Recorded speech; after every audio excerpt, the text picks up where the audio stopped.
This is Beyond a Reasonable Doubt with your hosts, Mark Garrigus and Adam Carolla. Yeah, get it on. Got to get on. It's just a government mandate. You get it on.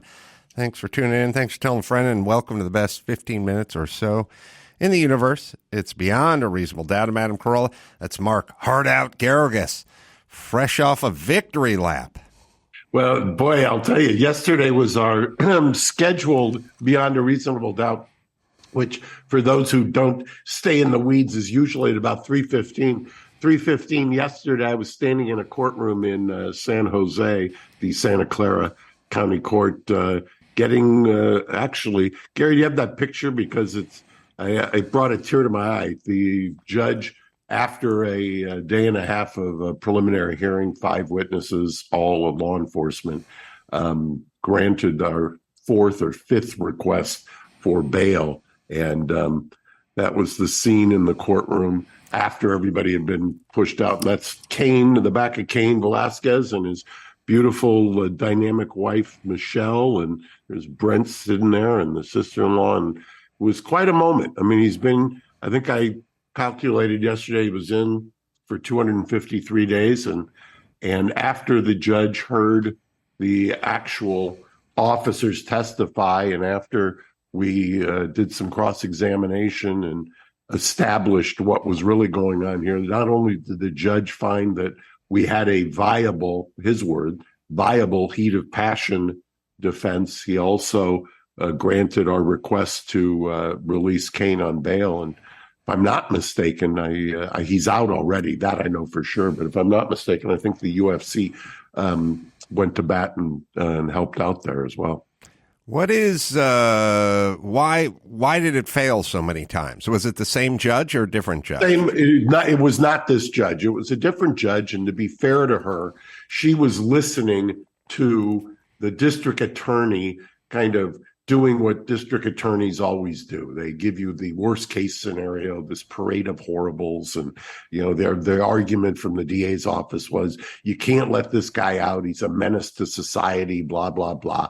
And then when you hear the actual testimony of the officers who were on the scene, you find out, well, this guy not only happened upon him. It was obvious it wasn't premeditated. It was happenstance. He didn't even know that the pedo was out or had been released, saw that happen.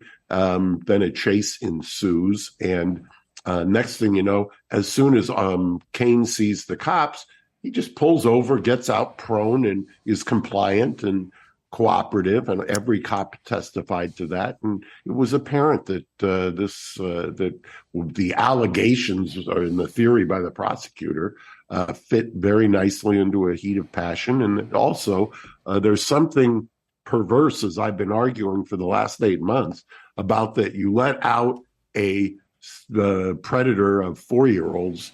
And it also became apparent that the allegation is not just of Cain's son, but of others, of other kids there. It's kind of an offshoot of your theory. You always have to wonder, what is a 40-something-year-old doing living on the grounds of a nursery school or a preschool, right? Yeah, I have my theories. Your theory is an offshoot of the one for the guy who's volunteering to take the kids to go camping, right? Yes, you should not want to hang out with 8-year-olds. I don't get it. But so what do they set a trial date? Next up is in 2 weeks from yesterday, we'll have an arraignment date, and then we'll set the trial date. We're going to trial. I mean, that's obvious. So it'll be quite a wild time. I mean, the outpouring of support is very rare for an accused. I mean, usually with an accused, you've got like the dueling cases that we've got down here in Los Angeles right now, the Masterson case and the Weinstein case. That's usually who the accused are. You've got people who've been demonized. Cain has got tremendous support. What are they going to charge him with? He's got 8 counts. The most serious count is the attempted premeditated murder. I do not see how they'll ever make that stick. In fact, I think I think that gets thrown out on what's called 1118 in the trial. They're never going to be able to make that stick. And then the only question is the intent element for the remaining counts. And like I say, anybody who looks at this and critically knows that there's a viable heat of passion. Yeah, so the allegation or the circumstances are there's this guy, the guy's living at the daycare center. He's accused of molesting the kids. He's accused of molesting Cain's son, and Cain spots him, and in the heat of passion goes after him, and shots fired. Yeah, that's even under the prosecution's theory. I think I'm not going to disclose everything, but you're going to see once this trial starts that there's even more surprises than there already was. Mind you, we didn't, in a preliminary hearing, it's what's called a probable cause proceeding. In California, unlike a lot of other jurisdictions where they just go to a grand jury, California, they do a actual hearing where you get to cross-examine the witnesses. Now, it ought to tell you about the prosecution's confidence in their case. They did not put on one civilian. So they didn't put on the pedo, accused pedo. They didn't put on the guy who claims he was shot. They don't put on the stepmother who runs the pedo factory over there, the alleged pedo factory nursery school. They didn't put any of the so-called complaining witness / victims on. Of course, they didn't want to have them subject to cross-examination. In fact, they've said already, the prosecution's already stated, we're not going to put Harry Galarte on, who is the complaining witness, who is the so-called victim of the attempted murder. So you tell me, they put 5 cops on to testify to hearsay. You're allowed to do that in California. But at the same time, I'm still allowed to cross-examine it. That, I think, was the beginnings of the unraveling of their case. So when you're doing jury selection, you're going to look for people that have kids, right? Yeah, I think it's clear that we want people who have kids, and I think it's clear. You know, the one thing that I have noticed, and I haven't done any focus groups or anything like that, but I will tell you that the kind of informal, anecdotal shooting the shit with people that I know, most people have the same reaction. Yeah, I would have done the same thing. The only person I think publicly, a public figure who has kind of taken issue with him has been Joe Rogan, who says he should have just bashed the car, got out, and then just beat him to death or something along those. I don't want to mischaracterize what Joe said, but it was something along those lines. Are they going to let you put the alleged victim on trial here? Oh yeah, I mean, I don't know how they stop it. Part of what we did this last weekend is we had the woman who runs the daycare center subpoenaed. We will subpoena everybody there. Then they're going to have to make a choice. Do I assert my Fifth Amendment rights or do I testify? I hope they testify, because if they testify, there's a lot of hard questions they're not going to get around, including the fact that after these accusations, we've developed what we think is a theory that they were trying to actively obstruct the investigation on top of it. So, when you take what has happened here, it's just unbelievably, it's just turned the system upside down. I've said it so many times. It's so frustrating. That's why yesterday I actually had a tear in my eye when he was finally able to hug his wife, and now he's back home and can heal with his 4-year-old. It's just, it's one of those moments that you appreciate. In other news, Yes. Tin Horn Flats, any updates on that? Yeah, we're scheduling discovery there. We'll have stuff by the end of the year and depositions, and be interesting to see if they seek a protective order or whether they want to let you see your ex-classmates. And what I really wanted to ask today, one of the reasons I jumped at the opportunity to do it on a Wednesday after Election Day is I wanted to see your reaction to the elections. Yours. Adam Carolla take. My take, I don't know if Rick Caruso won in L.A. yet. Currently, he's ahead. But I don't think they've declared a winner. I have a couple broad stroke things. One is I just want to get back to Election Day. Show up, vote, show your ID, go home. If that's too tall an order, then that's on you. That's number one. I don't want to sit around for weeks waiting to see how these elections came out. It's not a good system. Let's just get back to election day. If you're a veteran and you're abroad, then you can cast your vote by mail. But other than that, show up and vote. Let's get it all buttoned up in one day. But did you vote yesterday? Yeah, I did. But I didn't see Rick Caruso on the ballot, and I thought, is that because we're not in L.A. County or something? Well, it's because he's running in the city of L.A. and we're in L.A. County. Did you go to the old Lanterman Auditorium, the circular spot? Yes, I did. So I was impressed by the machines. I was too. I really was.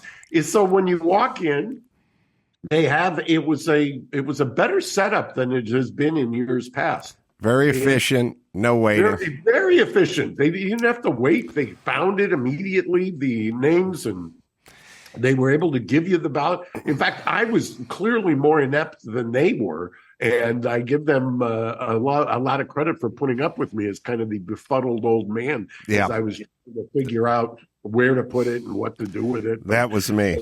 So Dr. Drew would always say to me, he's been saying for about the last 10 years, where are we going as a country? And because he knows I'm prescient sometimes, and I have my crystal brain. And I've been saying for probably almost a decade, safe spaces and octagons.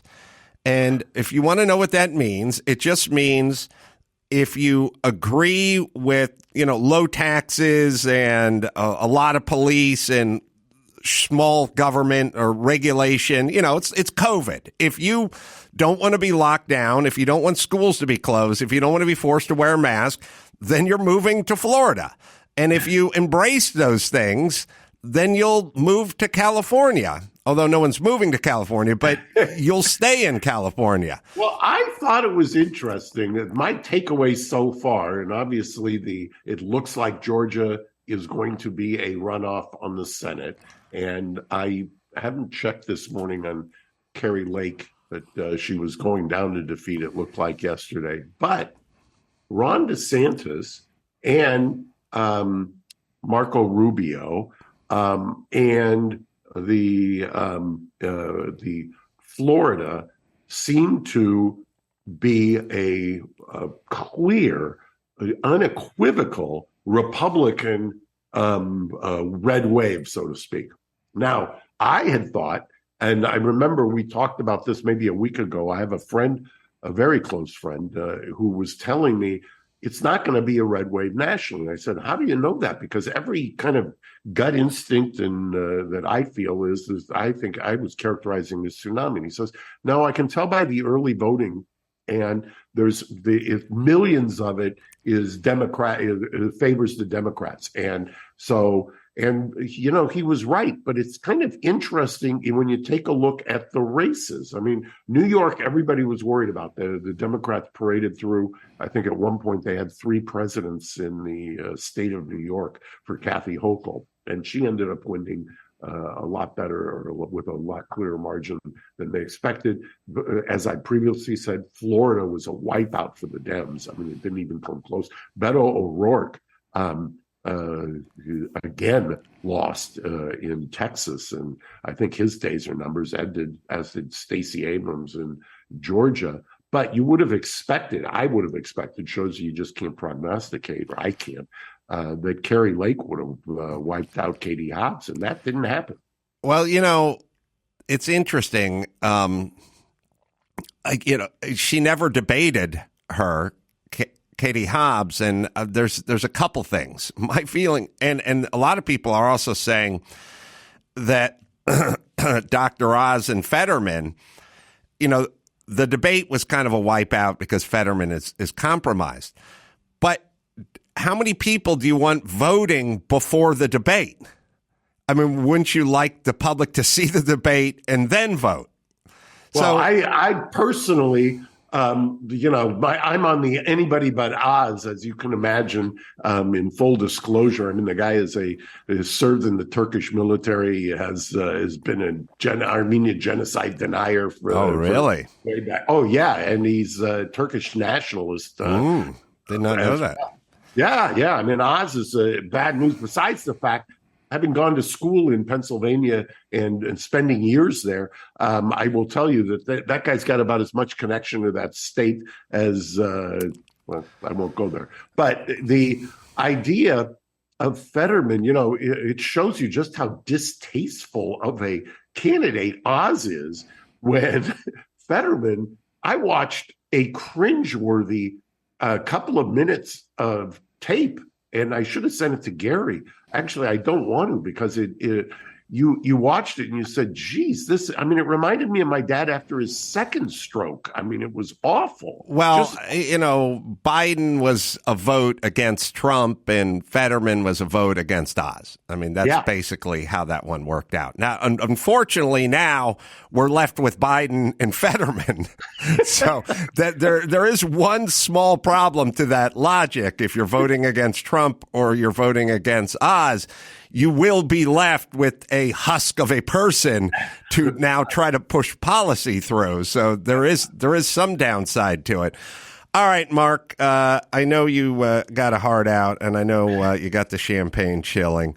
So I appreciate it. I appreciate it. And I'll see you in person on Friday. All right. So till next time, Adam Carolla for Mark Heart Out Garrigus saying mahala.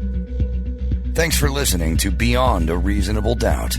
Stay tuned for more bonus episodes coming soon.